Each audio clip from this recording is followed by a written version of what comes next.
Welcome, welcome. Hey everyone. We are talking about how to get unstuck with the Get Unstuck formula. Who is this for? Well, you have a physical limitation of some sort, or you're impacted by someone else's physical limitation, or you're completely stuck and you're not doing much of what you want to do. Or maybe you're achieving your goals and you want to take it to the next level. We're going to talk about the Get Unstuck formula. What you'll take away from this is awareness and tools necessary to get unstuck and to get going. There are two physical limitations that are currently impacting my life. One is rheumatoid arthritis that I was diagnosed with at the age of 16 and have been dealing with for over, nearly 20 years. And my 3-year-old daughter, who was born with permanent hearing loss. And those are two physical limitations that impact me every day. And for many years, at least with the rheumatoid arthritis, I was living small, I was confused, I was discouraged, and I found a way to get through it and to create an abundant life despite that limitation. And I've applied those same concepts and the same components of that formula, the Get Unstuck formula, to my current scenario where I'm raising a daughter who is deaf. If you want a worksheet that has the details of this formula and you haven't received it yet, this worksheet gives you a step-by-step process to follow, and you can receive it in this Facebook Live. There's a link in the comments where you can join the email list. I'll be sending that worksheet later today to those who join the email list. So I'm going to be working through content pretty quickly, and it's all very neatly laid out in this worksheet for you to review later. If you want it, you can join the email list and I'll send it to you. So in the comments, why don't you just share, why are you stuck? Why are you stuck? Put it in the comments. And as I mentioned, I have a number of I have a whole lot of material I'm working through, but I'm also going to be reviewing comments. And whatever comments come through, whatever questions you have, I'm going to give that priority. That's what we do these lives for. That's why I go live, so I can interact with you live.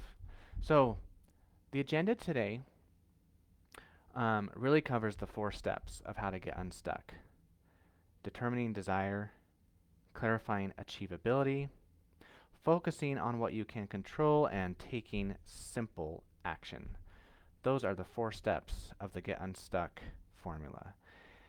Now let's start with desire. Sometimes we are stuck because we aren't in touch with what we want. We have created a lens so narrow that we no longer pay attention to our desire.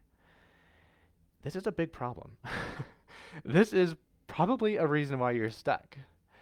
And because without connecting to desire, we stay in indecision, apathy, confusion, discouragement, inaction. It goes on and on. And the question that we're going to explore for a minute is, why don't we connect to desire? Well, a maybe obvious answer is it's easy to dismiss desire because of our physical limitation. I mean, why else? In the comments, I want you to share what makes it hard for you to connect to your desires. Go ahead and put it in the comments. What makes it hard for you to connect to your desires? What I found myself doing for many years is getting bitter and angry at people who would suggest things that I couldn't do because of my physical limitation. So with rheumatoid arthritis, it's an autoimmune disease of the blood, or in the blood, that impacting my body in all kinds of ways. A lot of people just think about arthritis as a joint thing. Well, rheumatoid arthritis is a blood thing, and is it has caused pain in my joints and my entire body, my muscles. I experience fatigue. I get weird pain in my chest sometimes, my sternum. My feet do weird things. um, and this, like, it's so variable. It's all over the place. And I've also had some other weird things like bladder pain um, and so it's again all over the place and confusing, and it of course impacts my ability to um, do physical things and to imagine and live the life I want, and to when it even comes to simple day-to-day things like my work, my family, my children, um, and so people would suggest things like, hey, like I have friends and family members a few years ago who started doing these obstacle races, a Spartan race.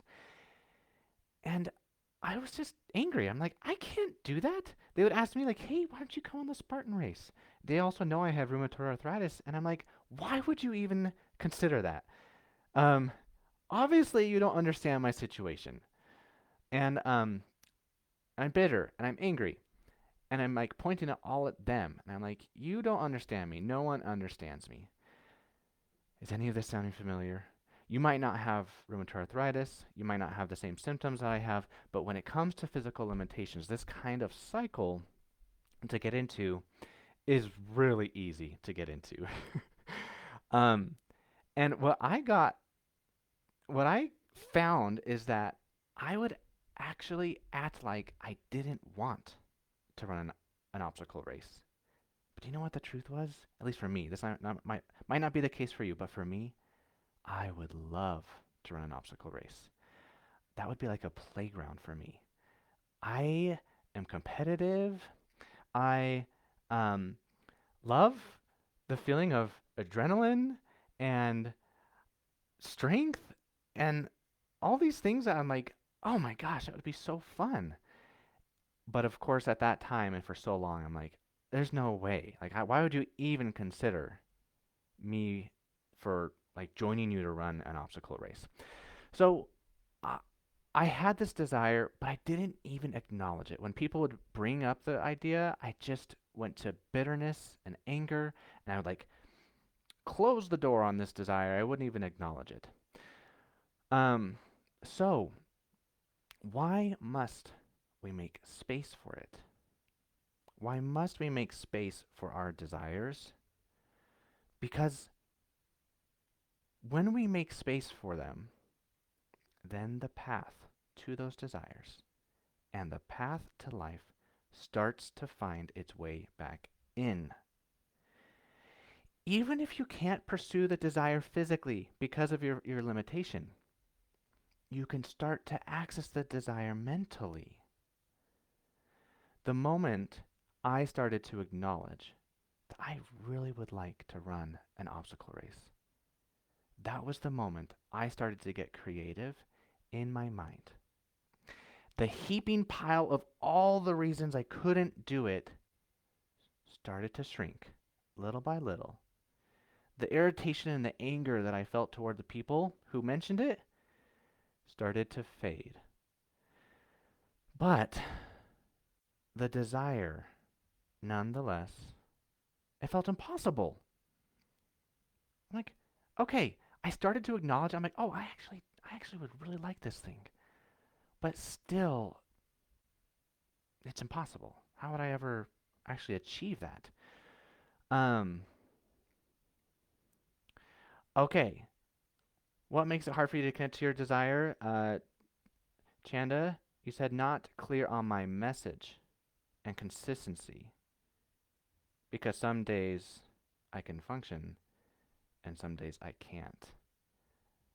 Yes, that gets in the way, right? Or that's what's keeping you stuck. Maybe that's what's keeping you stuck. Uh-huh. Okay. Not getting clear on my message and consistency because some days I can function, some days I cannot. Does that sound familiar to others? Oh my word, sounds like a common experience of mine. That is conditions that make it really easy to stay stuck, and that's why we're talking about it. Um, so when you connect with desire, you then are faced with the impossibility of that desire. So let's talk about possibility. You can tell me in the comments, where does possibility come from? Where does possibility come from? And here's what I want to offer.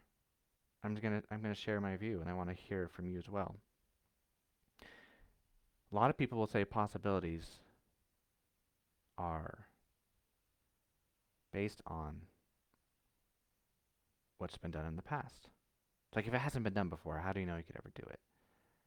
But this is the thing. They're not based on history. This is a common error. We often think, well, I know that whatever I desire isn't really possible because just look at my situation from the past however many years. But where does possibility come from? It comes from your imagination. It doesn't come from the past. It doesn't come from what other people have done. It doesn't come from what you have done. It comes from your imagination. And how does this relate to desire? Desire gets its fuel from believing in a possibility just enough that the belief outlasts your doubt.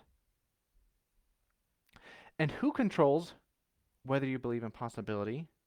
And who controls whether you're able to believe enough that it outlasts your doubt? You. You are in control of that. We are in control of our belief. We are in control of our imagination. With intentional work on your belief and deliberate self-coaching, you can allow the doubt to come, and you can keep focusing on possibility. You can keep tapping into imagination. So how do you get in touch? What are a few steps you can take? This is in the worksheet. If you want to get this and actually do this work, you can join the email list. If you haven't received the worksheet already, I will send it to you. And there's a number of questions that can get you started in getting in touch with desire, imagination, possibility. Here's a few of those questions. You can ask yourself, what do I want? It's as simple as that. You just ask yourself, what do I want? And hold space for you to find the answer and just to acknowledge the answer. If you find some resistance to that, you could even ask, what do I really, really want? Or you can ask yourself, if I'm only telling myself and no one else, what would I say that I want? Or something like, what would make my future more exciting? Remember, when you start to make space for your desires, then the path to those desires, the path to life starts to find its way back in. So that is step one of the Get Unstuck formula, is to determine desire and make space for desire. Now let's move on to step two. Once you have allowed space for desire, step two is to clarify achievability. One frequent problem that keeps us stuck is when we attach to a desire that simply is not achievable. The opposite can also be true. Sometimes we don't pursue a desire because we think it isn't possible when actually it is. So when we're assessing our situation and trying to understand why we are stuck, we must get really specific and focused on how achievable the thing is that we want. To assess achievability, we can look for the presence of two things: limiting belief or resisting facts. I'll give a quick definition of what these are, and then I'll give some examples. A limiting belief is when you stop pursuing your desire because you believe in an obstacle that isn't actually factual. An obstacle that is only in your mind. Okay, that's a limiting belief. If you're resisting facts, that is when you create perpetual frustration because you believe in a desire that isn't really achievable, at least in this life. There are factual obstacles that are what they are and may not allow progress toward your desire. Okay? And you might be resisting those facts. You might be fighting them, and that actually is keeping you stuck. So, what's a few examples of these? A limiting belief that I had for quite a while is that my joints were brittle.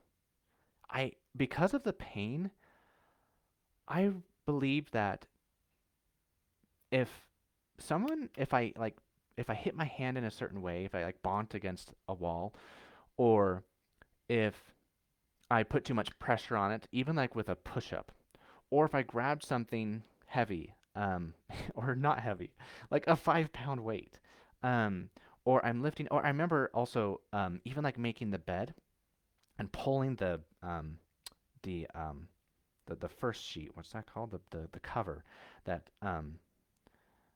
the it's tight. I can't remember what it's called. Um, but it has the elastic around it. It's like tight, and it requires strength to like pull it and get it over the mattress. That kind of effort, that kind of strength required, that kind of resistance on my hand scared me so much because I thought my bones were brittle. I thought they would break if I put too much pressure on them. Well, I later realized that was not. Oh, thank you, Chanda. Fitted sheet. Yes, the fitted sheet. Um, I later realized that it wasn't a fact that my bones are brittle. My diagnosis, and I knew this for so long, but like I was blinded by this limiting belief forever. I knew forever that rheumatoid arthritis was this blood disease. It wasn't actually a bone problem. But because of the way my bones felt, because of the pain that I experienced, I started to develop this false belief that my bones were brittle. Okay? So that's an example of a limiting belief. Another one related to my daughter who's deaf. Um, when we first learned the news, and in fact, just recently we learned that her hearing loss just got significantly worse, we had a similar experience again. We started to, I say we, I talk about me, and I'm referring to my wife. My wife and I, when we heard the news that my daughter was deaf, we immediately started, at least I started to form this belief that her life is going to be a struggle.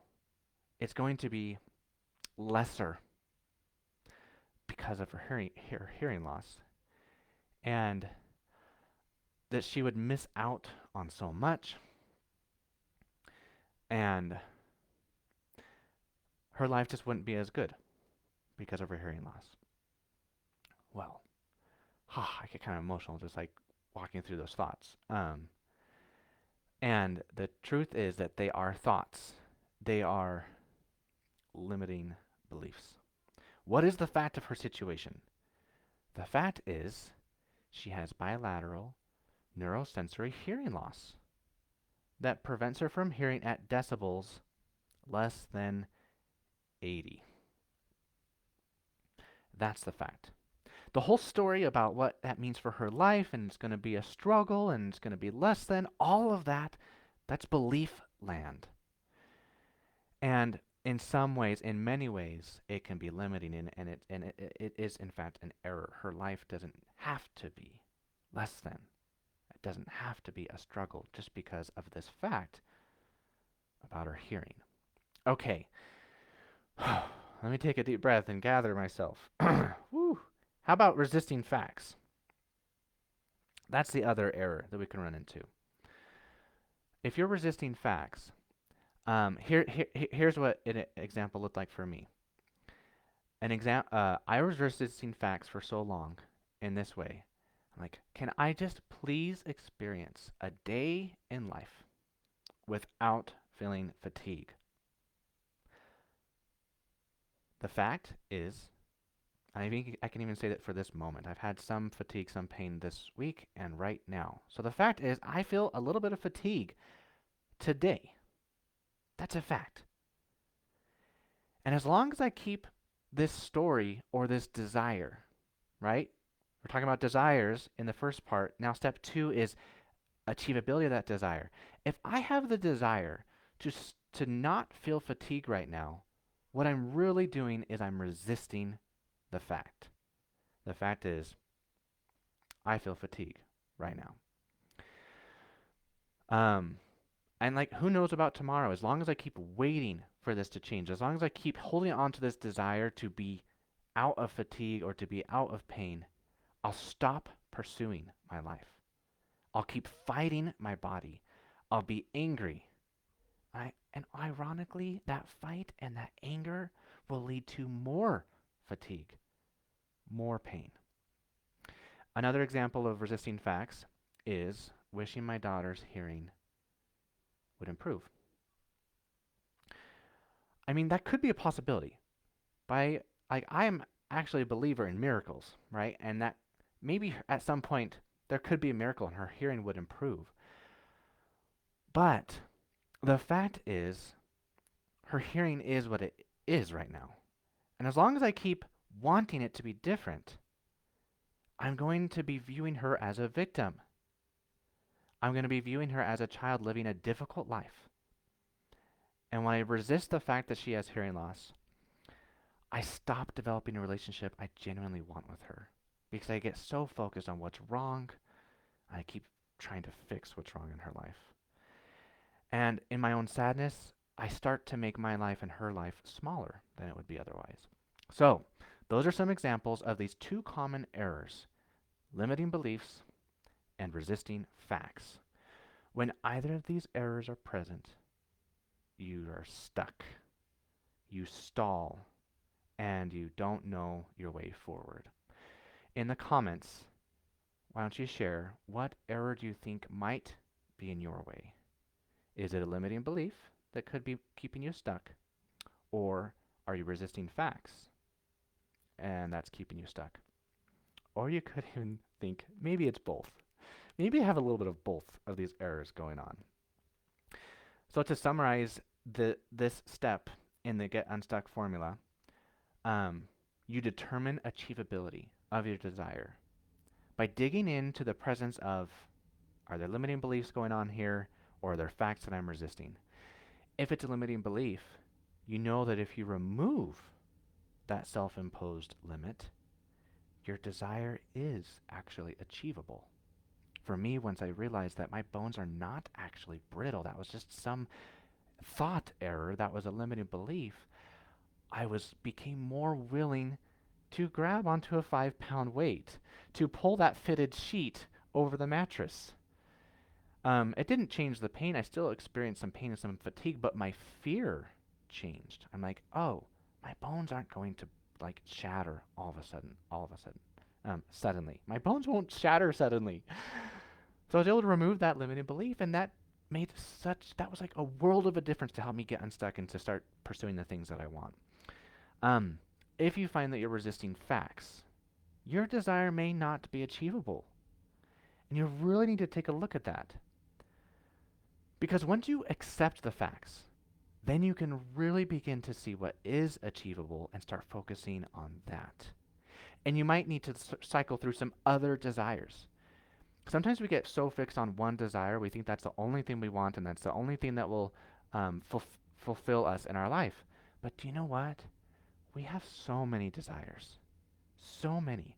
And if one that we kind of take a look at might be unachievable because of the facts, let's gently and lovingly let go of that desire for a moment and let's take a look at some other desires and see which ones might be achievable. Or maybe we can kind of modify our current desire that might not be achievable so that it is more achievable, right? Let's just like get the facts and work with those. and focus on what you can control.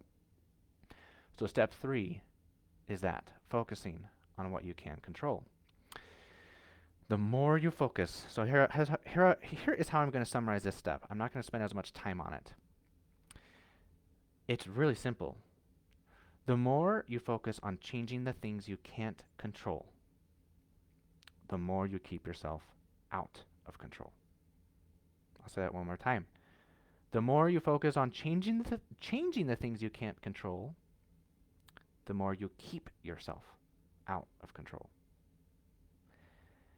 If you want more control in your life, if you want to get unstuck and pursue what you want, you focus on what you can control. And when you're dealing with a physical limitation, there are real frustrations, real challenges. So here's how you focus on what you can control. 1, you allow the frustrations. It's like in step 2, we get really clear on what the facts are. And there's frustrations around those facts. Just allow them, hold space for them. Don't ignore them. Don't try to stuff them away. Bring awareness to the facts that are outside of your control and allow them. Okay? Then, step 2, allow the possibilities that are within your control. Direct your attention toward the things that you can influence. When you make space for all of it, then we can see the whole truth more clearly. Here's some things that are always in your control. Where you direct your attention, that's always in your control. How often you are thinking about the plight of your situation versus the possibilities within reach. That's always within your control. How you view your life and your body, it's in your control. What type of future you want to imagine for yourself. You control that. Your imagination is in your control. No one can take it away from you. Those are the things you can focus on. So based on the outcome of step 2, where you clarify achievability, you start to see more of what's in your control and what's out of your control, and you double down on the things that are in your control. And that takes us to step 4, which is taking simple action. Taking simple action. Oh my goodness. We underestimate this so much, and I underestimated it for so long. The value and the power of simple action. What kept me from, what kept me undervaluing simple action was extreme thinking, all or nothing thinking. That kind of thinking keeps us exactly where we are. It keeps us stuck. It just has to get started and to get unstuck, it just has to be simple things. Just very simple steps. In the comments, you can share what is one simple thing you can start right now. And that one simple action could be an action of thought. It's like what we've talked about so far. Maybe it's just related to what you want to imagine for your future, or how you want to start viewing your body today, or how you want to think about whatever you're experiencing in this moment. Like for me, it's always like how I'm reacting to my fatigue or my physical pain. Like I can control how I react, and that might be a really simple step to take. I can just explore what's coming up for me. And how do I want to change that reaction or that response? And the other thing is that when you consider a simple action, guess what? Your brain is going to tell you it's not enough. That's what our brain does, especially when we're used to this extreme thinking, all or nothing. Whenever we think of a very simple action to take, our brain will be like, no, not enough. That's not going to make a difference. You need to take bigger actions. That's what your brain's going to try and tell you. But I'm telling you, you don't need bigger actions. You need small, simple steps, small actions. So here's how I worked through it. I just started to think about, I'm going to try just a few things to step closer to an achievable desire, right? Once I have really gotten clear on the facts, the limiting beliefs, I've gotten in touch with my desires and what I can control. Now that I've gone through those steps, I'm just going to try a few things, little by little. Will these small steps, and this is how I work through it too, I'm like, will these small steps actually make it happen? Will it make the desire come to fruition? Maybe, but maybe not. That's how I responded. Will my seemingly far too simple and not good enough action be enough? Maybe, maybe not. I took the simple actions anyway.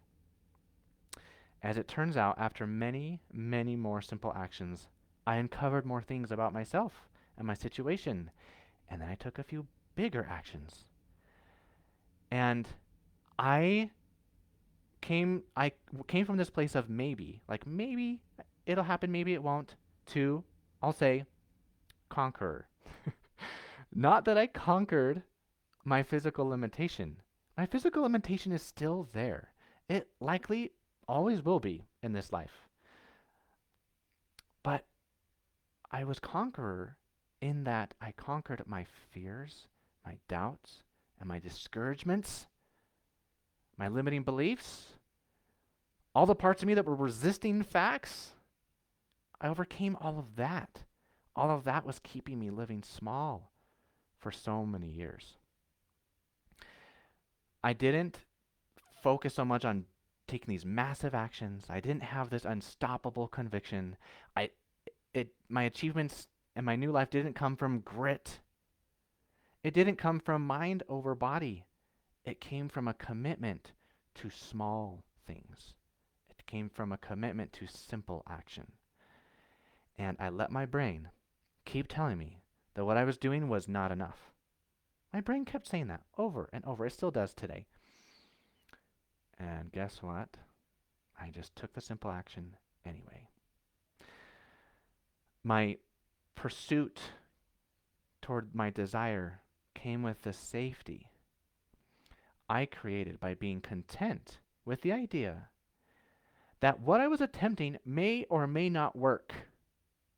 Either way was okay. Because if my pursuit for this desire doesn't work out, there will be a new desire waiting for me to try.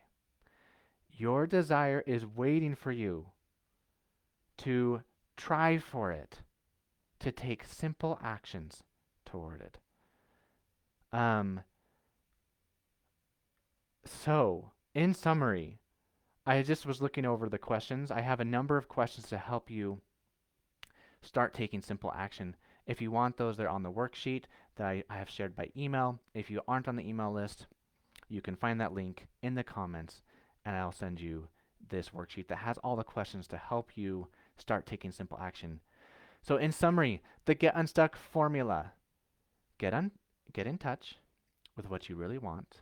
Notice any errors related to the achievability of your desire. Once you've evaluated for those two common errors, you get to make decisions from factual information and empowerment. And then you take simple action related to the things that are within your control, and you focus on what's in your control. Thank you so much for joining me. That is the end of the Get Unstuck Formula workshop. It was such a pleasure to be with you and to go through this content and to engage. Thank you for your comments and your ongoing engagement and love. It's just so amazing to go through life in a community and connecting with people who are sharing love and support. You all are making that possible. Have a wonderful day, the rest of the week. I'll talk to you again soon.